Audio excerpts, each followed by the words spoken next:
Dear students, मैं संदीप सिंह, प्रवक्ता भौतिक विज्ञान। प्रिय विद्यार्थियों, आज हम लोग क्लास 12 में एक बहुत अच्छे हेडिंग की शुरुआत करने वाले हैं, जो है गॉस के नियम का अनुप्रयोग, एप्लीकेशन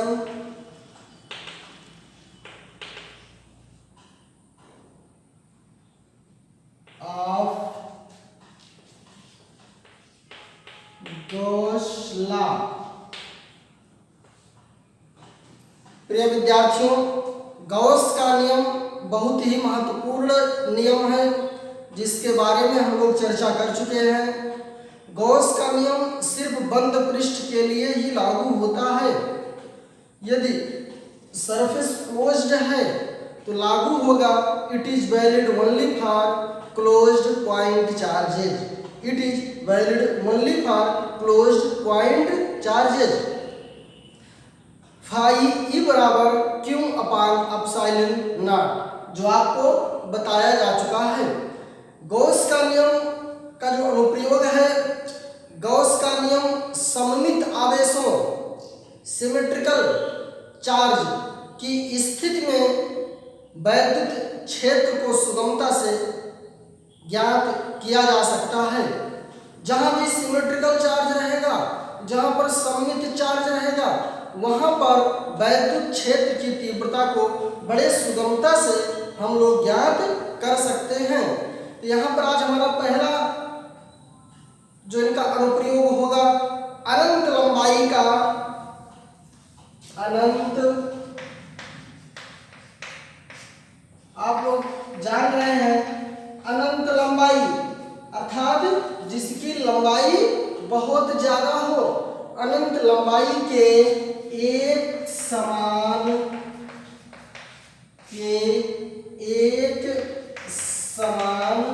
आवेशित, मतलब यूनिफॉर्म, एक समान आवेशित, यूनिफॉर्म चार्ज्ड हो, यूनिफॉर्म चार्ज्ड हो, सीधे तार, बिल्कुल सीधा हो, सीधे तार के निकट, इस सीधे तार के निकट वैद्युत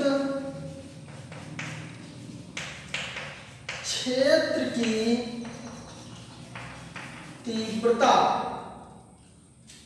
देखिए, अनंत लंबाई के एक समान आवेशित सीधे तार के निकट वैद्युत क्षेत्र की तीव्रता, intensity of electric field, intensity of electric field near a uniformly, एक समान आवेशित uniformly charged wire of infinite length. देखिए, intensity of electric field near a uniformly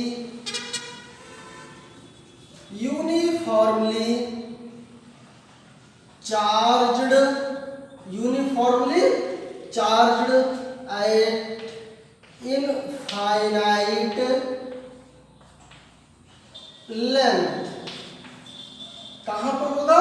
अनंत लंबाई का होगा। कैसा होगा? अनंत लंबाई का होगा। सबसे पहले हम लोग इसकी स्ट्रक्चर बनाते हैं। मान लिया कि ये कोई अनंत लंबाई का एक समान रूप से आवेशित है, एक समान रूप से आवेशित कोई अनंत लंबाई का ये कोई वायर है। इसकी लंबाई क्या है? अनंत है। अब हम पूरे अनंत लंबाई को तो बना नहीं सकते हैं, ये बना सकते हैं, आप लोग बना सकते हैं, अच्छी बात। देखिए, अब अनंत लंबाई को तो बनाया नहीं जा सकता, इतनी लंबाई यहाँ पर हमने लिया। ये देखिए गॉस का प्रमेय जहां हम अप्लाई करते हैं कुछ बातों का विश्लेषण करेंगे।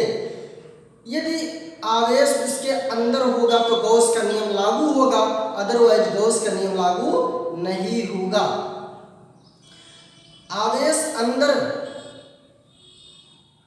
होगा तो वहां पर हम सबसे पहले गॉसियन पृष्ठ बनाते हैं, गॉसियन सरफेस बनाते हैं। क्या बनाते हैं? गॉसियन सरफेस बनाते हैं। यहां पर अब इस वायर के कारण ज्ञात करना है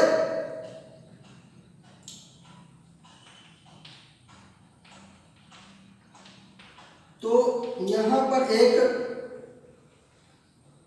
छोटा सा पार्ट ले लेते हैं उसी आकार का जिस आकार का होता है। ये क्या है?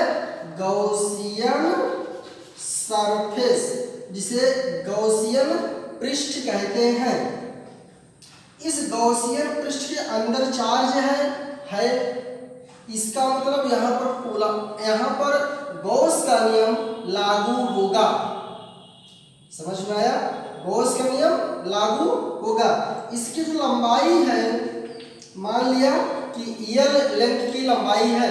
अब पूरे बेलन के कारण हमको क्या ज्ञात करना है? वैद्युत फ्लक्स ज्ञात करना है।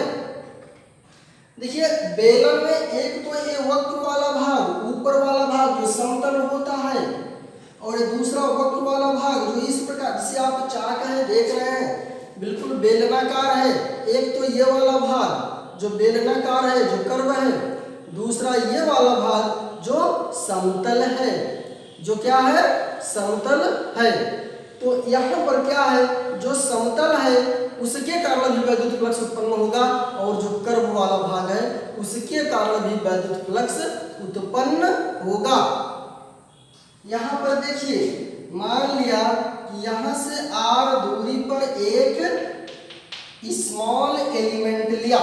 माना कि जो स्मॉल एलिमेंट हमने लिया है, इसी प्रकार से छोटे छोटे एलिमेंट से अनंत, मतलब बहुत सारे एलिमेंटों से मिलकर के ये पूरा बेलन बना हुआ है। जैसे चाक है, ये छोटा एलिमेंट हो गया, बिल्कुल छोटा, इसी से मिलकर के बना है। उसी प्रकार से इस बेलन का एक छोटा हमने एलिमेंट लिया, जहां पर E की दिशा ये है और DA की दिशा ये है।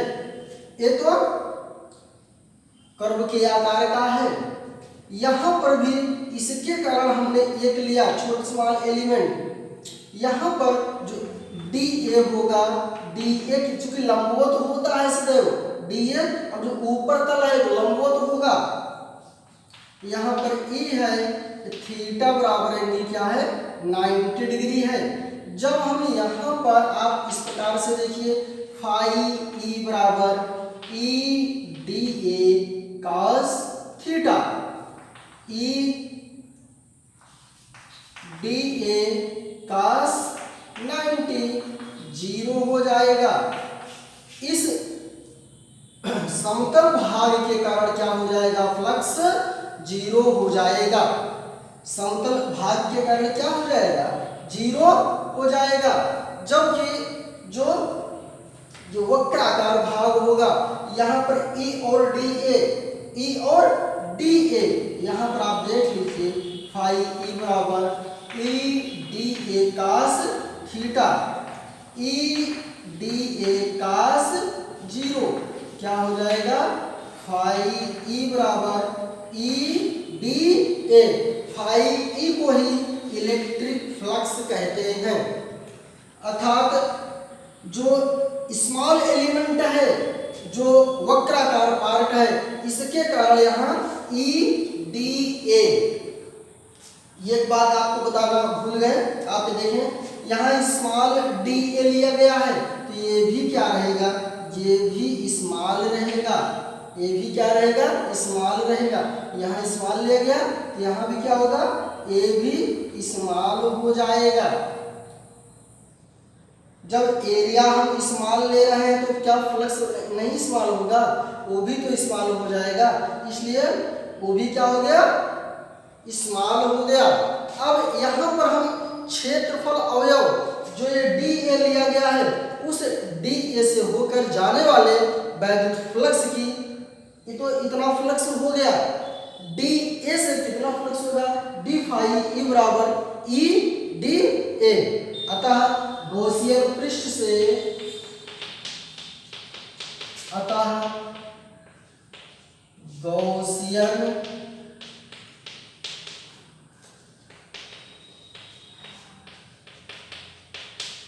पृष्ठ से होकर जाने वाला वैद्युत फ्लक्स फाई ई बराबर क्लोज्ड इंटीग्रेशन या area E dot D A. आपने देखा है ई डॉट डी ए का मान क्या है, ई डी ए है, ई डी ए है, ए डी ए। अब ये पूरा एरिया डी ए पूरा वक्र पृष्ठ कहलाएगा। तो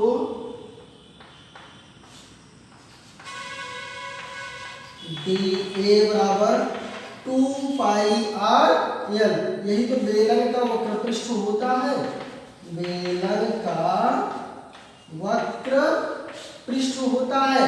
जिसे चाक है, एक मान लीजिए एक बेलन है, छोटे छोटे इस प्रकार से एलिमेंट्स मिलकर के बना हुआ होगा ना, तो ये पूरा क्या कहलाएगा, उसका वक्र पृष्ठ कहलाएगा। तो 2 पाई आर एल हो गया, कि 2 पाई आर एल हो गया, फाई ई बराबर 2 पाई आर एल हो गया। अब यहाँ पर ये समीकरण 1 बन गया, समीकरण 1 बन गया। अब हम देखेंगे गॉस के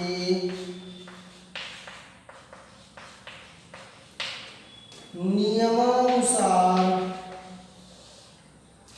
आप ये देखिए इस यही डी ए है, इसके अंदर चार्ज है, इसका मतलब गॉस का नियम लागू होगा। गॉस के नियम के अनुसार क्या होता है, फाई ई बराबर क्यू अपान एप्सिलॉन नॉट। ये समीकरण 2 हो गया, समीकरण 2 हो गया। यहां पर अब क्या करेंगे हम, समीकरण 1 और समीकरण 2 को बराबर करने पर, समीकरण 1 और समीकरण 2 को क्या कर देंगे, बराबर कर देंगे। तो आप ये देखिए ई 2 पाई आर एल बराबर क्यू अपान एप्सिलॉन 0, ई बराबर हो जाएगा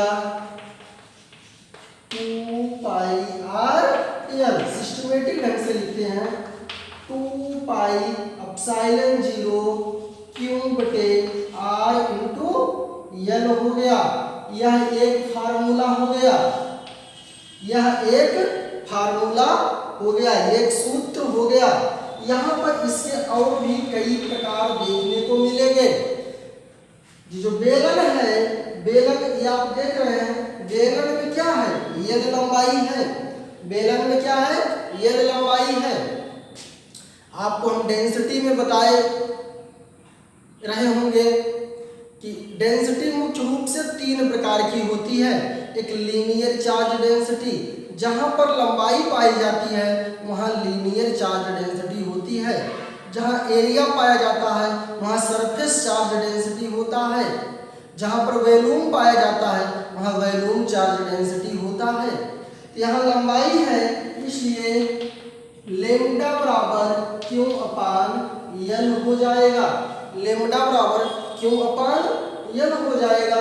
लेम्डा को क्या कहते हैं, linear charge density.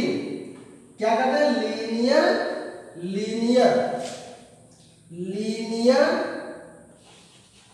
Charge density. Lambda क्या है, लीनियर चार्ज डेंसिटी है। अब यहां से हम लिख सकते हैं क्यू बराबर लेम्डा इंटू एल। क्यू बराबर लेमडा इंटू एल। इसको चार्ज पर यूनिट लेंथ भी पढ़ते हैं। Charge per unit length is called the linear charge density.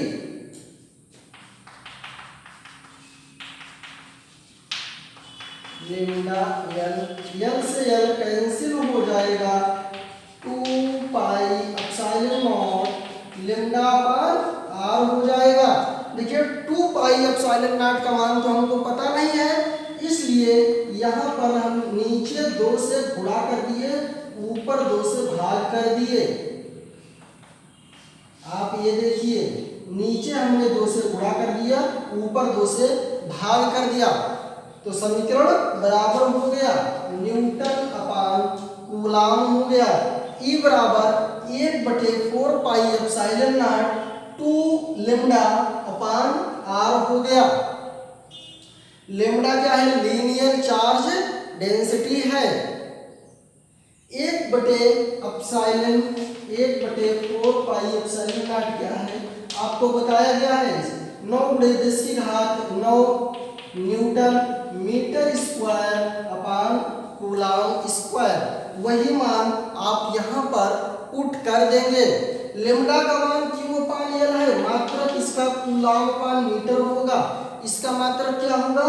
Coulomb upon metre होगा।